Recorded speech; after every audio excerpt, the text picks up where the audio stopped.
Bruce Lee. What made Bruce Lee terrifying wasn't just his speed or power. It was his philosophy, the way he combined karate, boxing, and Wing Chun into a single fluid and unstoppable system. This wasn't just a style, it was the birth of Jeet Kune Do, a way of thinking that changed martial arts forever. From Hong Kong narrow alleyways to Hollywood biggest screens, Bruce Lee's hybrid approach became legendary. But how exactly did he fuse three completely different fighting arts, the discipline of karate, the fluid motion of Wing Chun, and the striking precision of Western boxing, into something that shocked the entire martial arts world? That's exactly what we're about to uncover. The foundation Wing Chun, Bruce Lee's first step toward fluidity.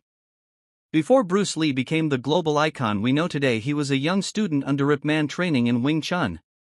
This art, born from Chinese philosophy and practicality, taught him close-range efficiency, how to block, trap, and strike within inches of an opponent. Wing Chun wasn't about strength or size, it was about speed, timing, and structure. Bruce learned to feel an opponent's energy through chi saw, the sticky hands drill, developing a sensitivity that made his reactions almost instinctive. This concept of feel before you see became one of the cornerstones of Bruce's combat philosophy. Yet even as he mastered Wing Chun techniques, Bruce began to notice its limitations. The style was phenomenal in tight, controlled exchanges, but what if an opponent didn't fight the same way?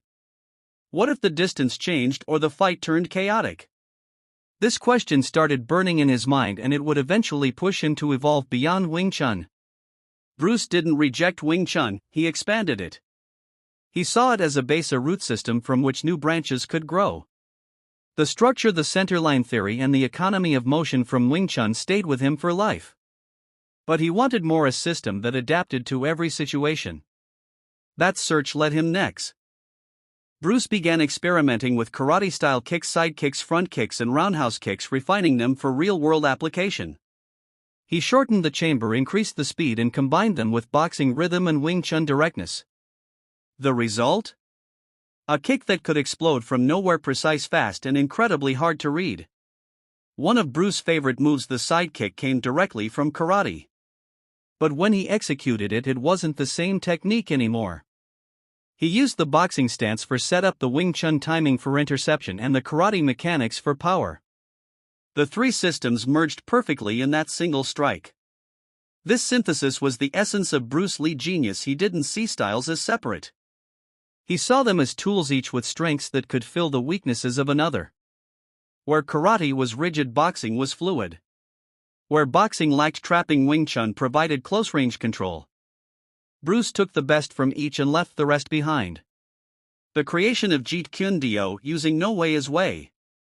By the early 1960s, Bruce Lee's philosophy had outgrown traditional martial arts. He was no longer just a student, he had become an innovator. He began calling his evolving system Jeet Kune Do, which means the way of the intercepting fist. This was not a new style in the traditional sense. Bruce refused to let it become another rigid system. Jeet Kune Do was about adaptability, about responding to what's happening right now, not what a form or tradition tells you to do. He explained it beautifully. Absorb what is useful, discard what is not, and add what is uniquely your own. That statement defines his fusion of karate, boxing, and Wing Chun.